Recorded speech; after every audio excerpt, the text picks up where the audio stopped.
As the angels left heaven to visit earth, they took off their crowns in sadness. They couldn't wear them whilst their leader was suffering and would have to wear a crown made of thorns.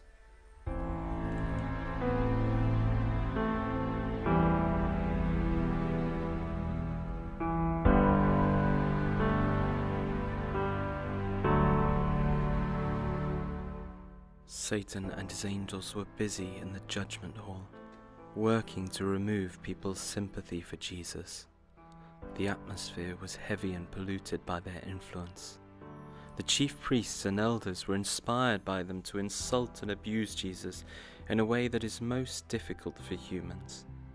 Satan hoped that mockery and violence would make Jesus complain, or that he would use his power to save himself, which would cause humans to be lost forever. Peter wanted to follow Jesus, but when someone accused him of being one of Jesus' disciples, he was scared and said he didn't know him. The disciples were known for not swearing, and Peter tried to convince people he wasn't a disciple by denying he knew Jesus with swear words. Jesus turned and looked at Peter with a look of sadness. That look saved Peter from Satan. He felt terrible and cried about what he had done. Then he went to strengthen the other followers. The crowd were desperate for Jesus' blood. They cruelly whipped him and made fun of him being a king by putting an old purple robe and a crown made of thorns on him. They gave him a reed and bowed down and mockingly saluted him, "Hail, King of the Jews." They then took the reed from him and hit his head with it. This made the thorns penetrate his skin, causing blood to trickle down his face and beard. It was difficult for the angels to see what was happening. They would have saved Jesus, but the commanding angels forbade them, saying that it was a big cost Jesus would pay to save humans, but it was to be completed.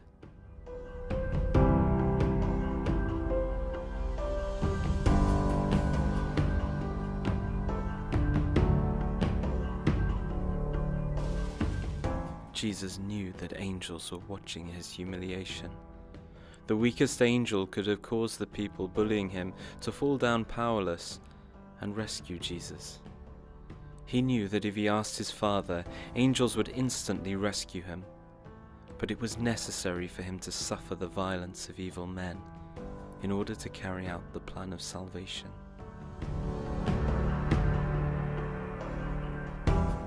Jesus stood meekly and humbly before the angry, impatient crowd whilst they bullied him so horribly.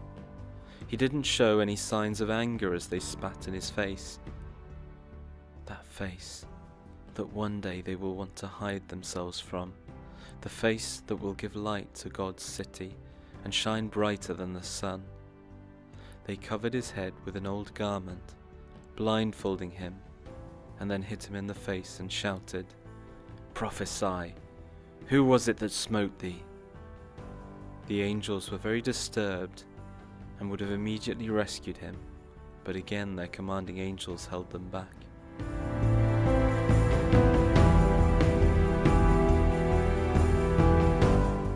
Some of the disciples were brave enough to watch the trial. They thought that Jesus would use his power to save himself and punish the crowd for their cruelty. Sometimes they doubted and worried that they had been tricked and that Jesus wasn't actually God. But the voice of God the Father they heard at the Mount of Transfiguration and the glory they saw made their faith strong that Jesus was the Son of God. They thought back to the things they had seen Jesus do, the miracles Jesus performed in healing the sick, making the blind see and the deaf hear, rebuking and casting out demons, raising the dead, and calming the wind and waves. They couldn't believe that he would die. They hoped that he would order them to leave, just like when he drove out the people in the temple who were using the place to make money. They had ran away as if there was an army chasing them.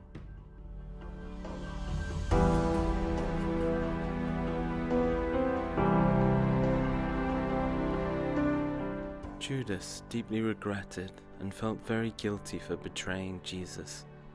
When he saw the bullying of Jesus, he was overcome. He had loved Jesus, but he had loved money more.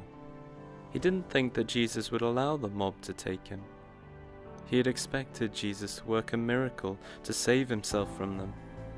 But when he saw the infuriated multitude in the judgment hall thirsting for blood, he deeply felt his guilt.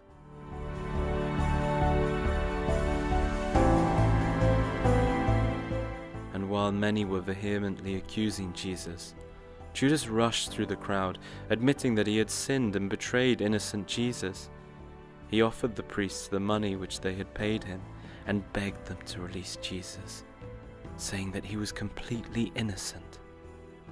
Initially, this made the priests worried and frustrated because they didn't want the crowd to know that they had hired one of Jesus' professed disciples to betray him into their hands. They didn't want anyone to know that they had hunted Jesus like a thief.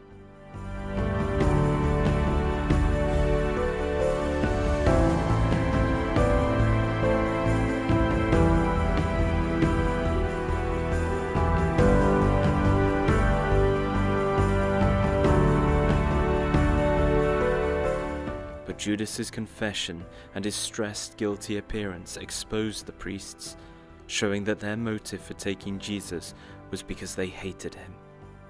As Judas loudly declared Jesus to be innocent, the priests replied, "What is that to us? See thou to that." They had Jesus and were determined to complete their goal. Judas was overwhelmed with anxiety, and he threw the money that he now hated at the priest's feet, and he went and hanged himself.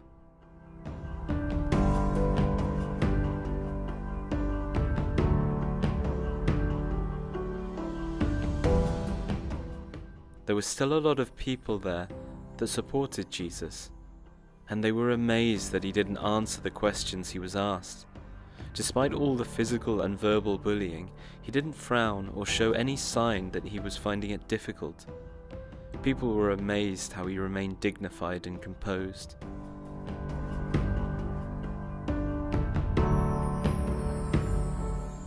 They compared the way he looked with the men that were sitting judging him, and said to each other that he looked more like a king than any of the rulers.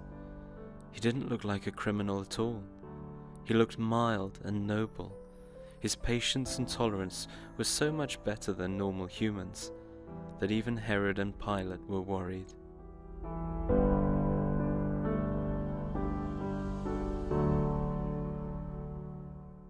When Pilate first met Jesus, he was convinced that he wasn't a normal man. He thought he had an excellent character and was completely innocent of the charges. The angels who were there noted Pilate's convictions, and to save him, an angel was sent to his wife, who gave her information in a dream that Pilate was dealing with the Son of God and that he was innocent. She immediately sent a message to Pilate not to be guilty of anything against Jesus.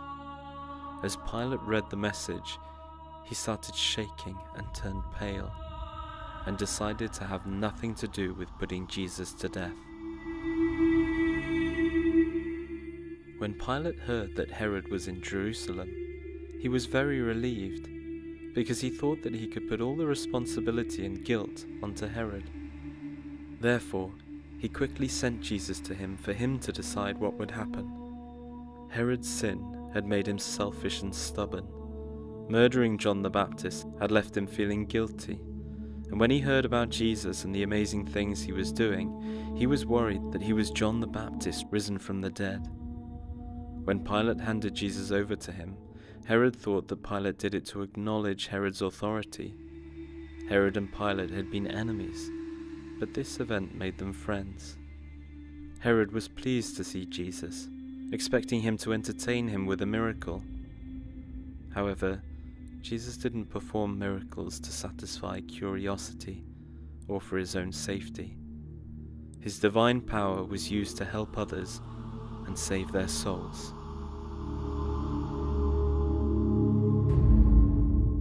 Jesus didn't answer anything at all to Herod. Neither did he reply to the accusations others made. Herod was furious, because Jesus didn't appear to fear his power, and with all his men he made fun of and abused Jesus. He was astonished that despite this, Jesus looked noble and godlike. Herod was scared to condemn Jesus, so he sent him back to Pilate. Satan and his angels were tempting Pilate, trying to get him to destroy his soul.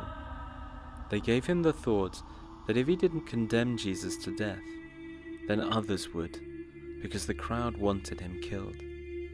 They also suggested that he would lose his power and would be denounced as a Christian. Because of fear of losing his power and authority, Pilate consented to Jesus' death. He said that the crowd carried the guilt, but he was also guilty by delivering an innocent man to die. Jesus' appearance and words during his trial made a deep impression on a lot of people that were there. The result of this influence was apparent after his resurrection. Among the new Christians, there were a lot who were converted from his trial.